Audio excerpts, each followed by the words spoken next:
FNAF has a load of mysteries, from missing suits to missing children, multiple times. You're never really safe in the world of Five Nights at Freddy's, in the world itself, or even in your mind. But one of these mysteries is particularly brutal, the Springlock failure. Having thousands of robotic parts take up the same space as your body is an agonizing way to go, to at least say the least. But it still happens, and a little too much if I'm being honest. But we're gonna delve a little deeper into this mysterious occurrence because that's what we're exploring today. Let's do it. An intense spring trap. I believe we all know this story by now, okay? Everything was going well at first, they couldn't pin him down, and he was on his way to immortality. Once William discovered Remnant, however, he spiraled. He wanted to use it to fuel his life and make him truly immortal. So, in an effort to study it further, William lures the possessed animatronics to a back room that they can't normally access and then uses it to dismantle them, planning to melt down their endoskeletons to make soul-infused metal. However, by doing this, he unknowingly releases the souls of the victims that he claimed so long ago. And seeing these victims causes William to panic. Understandably, I mean, they're freaking ghost kids and they're also the ghosts of kids that you killed. So, yeah, then this absolute animatronic genius, the technician that has made the suits, handles the suit maintenance,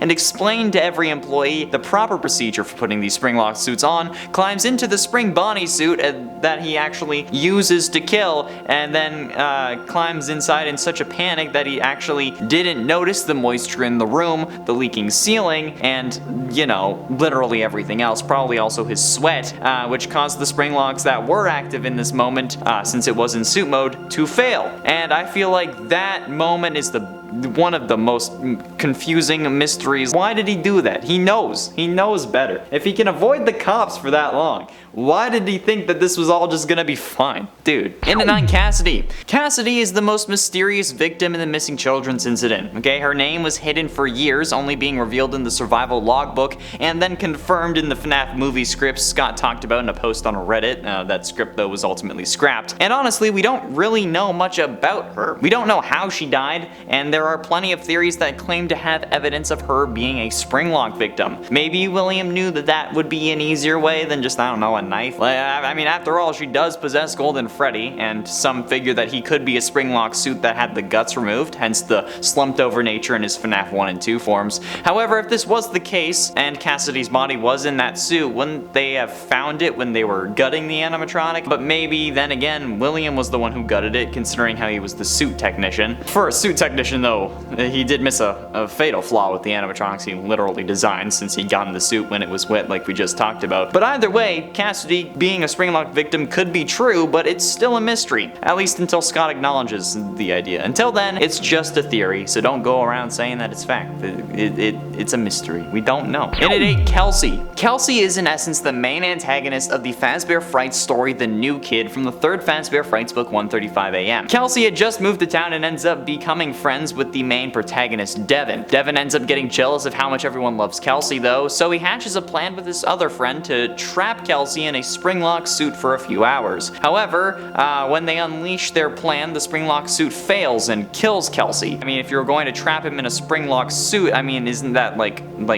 isn't that how you would have trapped him normally? I didn't think you really thought that plan through. But at least they thought it killed him, since a week later, Devin returns to make sure that Kelsey is still in there, only to find a different body in the suit. He knows that it's someone else because the hair color is different. And then Devin gets stuck inside the suit because he reached his arm in and then he bleeds out. Only for the story to cut back to Kelsey meeting 2 more kids at his new school. It is definitely an interesting story because while Kelsey did get Springlock, he ended up being fine. So what really happened? Some think that Kelsey is a ghost, some think that he's supposed to be the one you should not have killed, but no matter what, we all feel like that there's a high possibility that Kelsey was a Springlock victim, or you should have been, but we don't know how and we don't know when, but I mean, it's still a definite possibility, which makes it a mystery. Not really an impactful one though, so in at 8 it goes. In at 7, Henry Emily. Now this is certainly an interesting case because seemingly Henry has died multiple ways across FNAF canons, with his first apparent death being in FNAF World at the hands of Baby. His death in the novels seems to have happened before the Silver Eye starts, and then he dies in FNAF 6 along with everything everything else. But could one of these deaths involve a Springlock failure or something having to do with Springlocks? I mean, maybe Afton offed Henry in one of these realities, finally actually, you know, took care of his worst enemy. Or maybe Baby has some Springlock mechanisms that's inside of her that she used to kill Henry. I mean, hell, maybe Henry just climbed into the wrong suit at the wrong time, or maybe the right suit at the right time for him. It's a question that we don't really pay attention to because, I mean, Henry's death doesn't mean much to the story, unfortunately. I mean, it's true, it doesn't. Henry dying doesn't really mean much overall for the FNAF lore, okay? We didn't even know that he was alive until FNAF 6, for God's sakes. So maybe for irony's sake, Scott had him bite the dust in a quicker way rather than just burning him alive. And at 6, Phone Guy. Phone Guy's death is one of the most mysterious deaths of all time, okay? We hear him die in FNAF 1 on night 4 with the sounds of multiple animatronics banging at his doors, but we never really get an explanation as to what happens to him. We know that he dies, but other than that, it's all speculation. One of the theories is that the animatronics got him and shoved him into a suit, resulting in a painful death, especially since at this point the Springlock suits were either still in operation or hadn't been totally removed. The actual timeline of events for the Springlock suits is a little messy since we don't really have the exact years for the things getting scrapped, yet it's still possible that Phone Guy was shoved into one, or maybe he tried to use it to hide. After all, maybe Phone Guy is secretly William Afton and Scott just doesn't want us to know that yet or something, and what we hear could just be the FNAF 3 cutscene. I mean, I doubt it, but it would be absolutely hilarious if he ended up pulling that on us, okay? And for all those saying that Phone Guy can't be Afton because Afton is British or whatever, so is Tom Holland, okay? It's called acting. You can fake an accent, especially if you're a serial killer who's trying to evade everything, you know? Kinda, yeah, it's a thing. Halfway through into number 5, Crying Child. Okay, now this one is certainly going to get at least a little controversial, but there is no way that I could do this list without mentioning one of the greatest debates of my Instagram DMs ever. The amount of people who message me on Instagram not asking about literally anything else aside from the bite of 83 and how it had to have been the Springlocks kind of bothers me, and it does so to my core, okay? I say it every time that I brought it up, but it couldn't have been a Springlock failure. That being said though, if it is possible, I mean, that's kind of what this list is talking about, mysteries, who knows? The reason I don't think it was a Springlock failure is because the FREDBEAR suit was already in animatronic mode, meaning that no Springlocks would have had the chance to fail, since keeping in mind a Springlock failure refers to the Springlock mechanisms used to move the robotic parts failing, meaning that all the actual endoskeleton bits snap back into where they should have been, and that's why if someone's inside, that's a bad thing, you know, because you don't want to really be sharing your bone bits with metal bits. And there also would have been no Springlock mechanisms inside the mouth because there's no robotic bits between the jaws. But again, that's the whole thing. The jaw just moves up and down.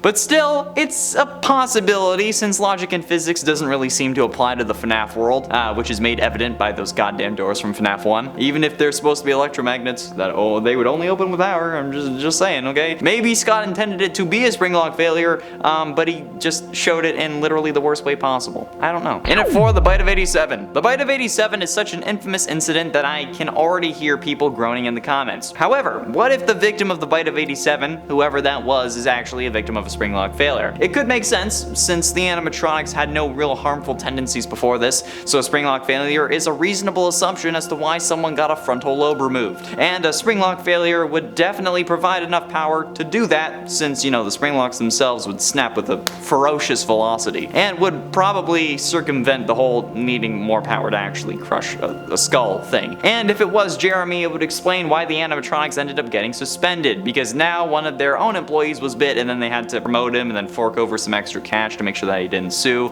So yeah, was the bite of 87 a Springlock failure? Maybe. And was it the moment that caused the Springlock suits to be retired? I don't know. Okay, it also could have been the FNAF 4 bite. But considering the FNAF 3 phone calls, it actually seems to be this bite though, since in FNAF 2 we hear about someone using one of the yellow suits and not mentioning the Springlocks until FNAF 3, meaning that they were probably still in use normally come 1985, and Crying Child died in 1983. So it was probably the bite of 87 that got them suspended. So there you go. Getting close to the end, and at number 3, Golden Fredbear. One theory I've seen plenty of times, and I'm pretty sure was mostly the start of FNAF 4 theory, was that Golden Freddy and Fredbear are the same animatronic, suggesting that the reason Golden Freddy is all limp in the original FNAF and FNAF 2 is because his endoskeleton was removed after Crying Child's bite in 1983, and that's why the suit has to teleport around and cause hallucinations, because it can't actually move. This would also probably mean that Crying Child was the one in the Golden Freddy suit. However, we know that this isn't true based on the characters being separate in Ultimate Custom Night and not just coloring and size, since Golden Freddy is much smaller than Fredbear would have been,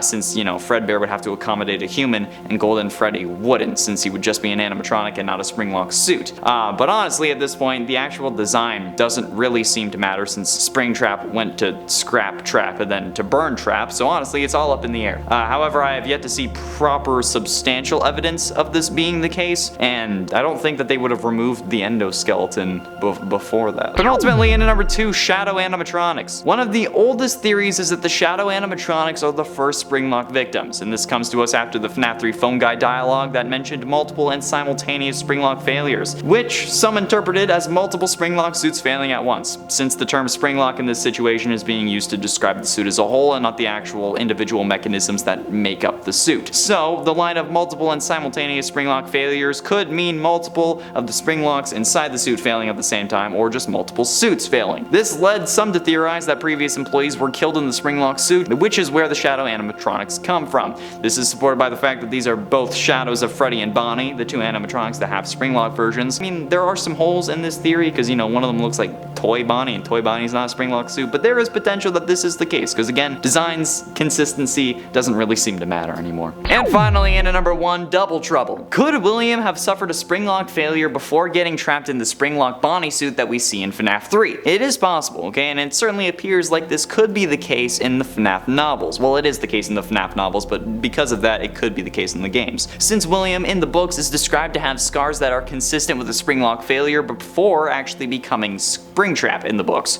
So, could it have happened in the games? Could William have been the reason that the Springlock suits were actually retired? Since we do hear of the unfortunate incident at a sister location, so is that unfortunate incident instead William? There are plenty of people that it could be, but William having to deal with it would certainly get them put out of commission, because, you know, he's kind of up there, and I mean, he doesn't really seem to care about anyone else, so if they failed on them, why would he retire them? But with William continuing to use the suit and putting it on after, you know, when like the room was wet in FNAF 3, this could be unlikely unless he just doesn't have the capacity for trauma, but it's still possible either way, okay? So since this list is about mysteries, I feel like this deserves to be on it. And you know what? Be the capstone. That's all the time we have for today, friends. Thank you all so much for watching. I have been Shall Remain Con Monroe, and I'll see you in another video unless I get Springlocked because I was too hastily putting on a robotic suit.